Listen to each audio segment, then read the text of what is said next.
feel like, again, going back to that intentionality, when you prioritize rest, you can look forward to morning. Because it doesn't feel like a weight, right? It's like, okay, I'm taking care of me. Now I can take care of others. And I know for you, you have a heart for mamas. I love mamas. She is the mama's mama. You gotta somebody has to take care of mama, so mama can take care of everybody else. And speak to that. How does that?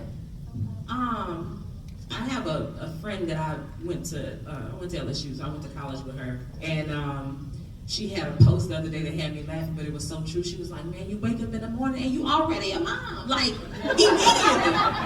Like there's no pause, there's no collect $200.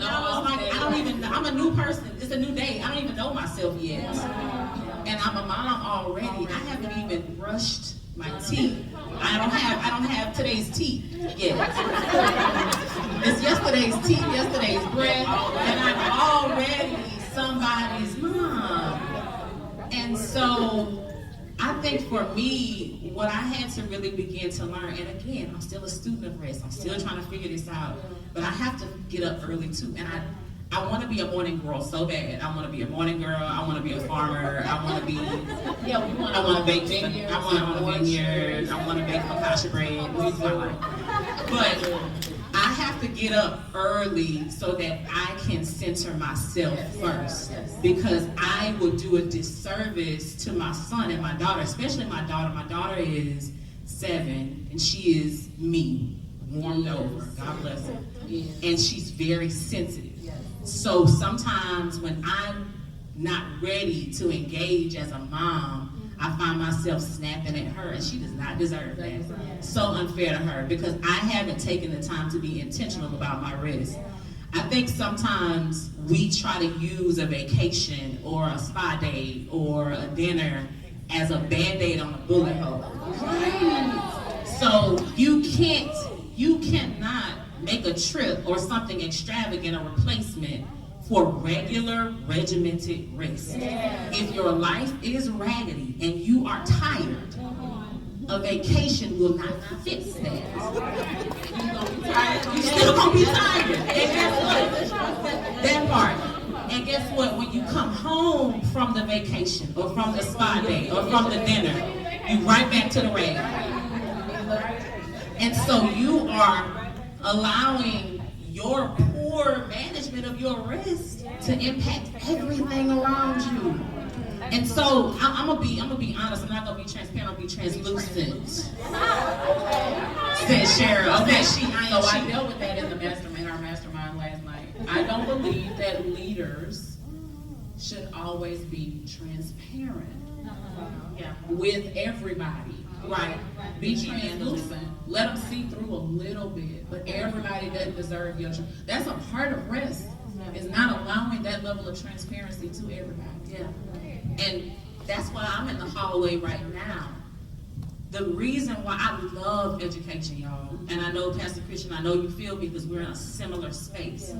I love being a teacher. I loved being a principal. My parents still call me. I still go pick up my children, my students, and take them to eat. I still talk to at least a student a day. I love my kids. But what was happening was, as I became, when I started out teaching, I was single. I didn't have any kids. So fast forward about a decade, I'm married. I have my daughter. My life looks different. And so I felt sick that I was, and I don't want to get emotional, but it is what it is.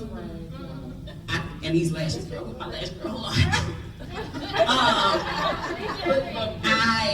I was investing more in other people's children. I'm leaving work and my babies are asleep. Right. When my son was born was during the pandemic, so I was at home. And so I was preparing to launch Helix Legal Academy, literally right up the street. And I'm nursing him, I'm on a Zoom call, and I'm like, I can't come on camera because I'm nursing, but I'm here. I'm doing all this to invest in other people's children. And my children are suffering. And that is why, that is the catalyst that made me be a student of rest, because how dare I bring these beautiful kids into this world and not do what I need to do to create the best possible situation for them. And God bless my husband, Lord bless him. I have to give him his credit. He's so laid back, and thank God for it, because if he was the person that had to have his wife here all the time at this time, he would have left me a long time ago. Because I was leaving work, and not only was I doing things for my students, I'm doing extra. I used to have, when I was a principal, I had monthly meetings with my parents every month. So every month, I'm hosting parents. We're having brunch. I'm informing them about what's going on. I'm getting them very engrossed as a principal. And I'm planning it. I'm there. I'm in the trenches. But then I'm coming home to my kids at 9 o'clock, 9:15, and my mom God bless her, you gotta have rest riders. Okay. So my mom and my daddy and my husband are my rest riders. So for me to live a restful life, I have to have a team. It doesn't just happen. Right. And so what was happening was I was getting home and my mom was like, I let the kids stay up a little longer so that they could see you. How unfair is that? And so I had to step away from a profession that I really loved in order to really get to know whatever this version of Chaz that is emerging is. And I wanted to be intentional about my first ministry, which is my kids and my husband. Right. I can't be out here making all these schools and doing all these wonderful things for other people's kids, and I love it. And I still do it from a different position, but that's so unfair to the people that mean the most in the world to me. That they don't get the best. They don't get the best version of me. They get the short mama, the mama that just want to take you somewhere on the weekends because I don't have the time to take you during the week. But now I'm positioning myself to where I'm at my son's school every day. Do you have advice for women who's possibly in your position during the week when they can't get home? Do you have any advice for them? Like how do they become a student of rest? So I'm in my Sarah Jakes Roberts bag. That's my friend in my head. Like, pass the oil to me, sis. Like, she is that girl. But I was reading Power Moves, her latest book, and I was listening to her podcast, and she had Dr. Anita Phillips on there.